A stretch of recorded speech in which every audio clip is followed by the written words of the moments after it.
To pay off a Charles Schwab loan, start by gathering your account information. This includes your loan account number and any online banking credentials you may need. Check if you have set up online access to your account, as this will make the process easier. If you haven't created an online account, visit the Charles Schwab website to register.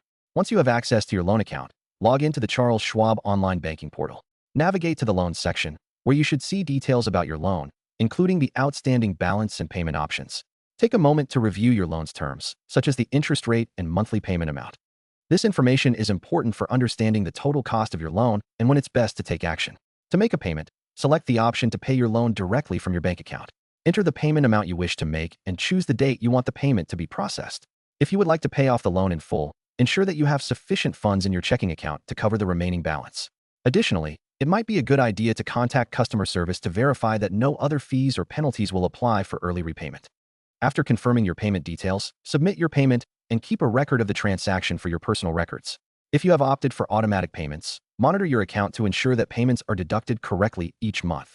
Finally, consider reaching out to Charles Schwab for confirmation once the loan is paid off, as you will want to ensure that the loan status is updated accurately in their records.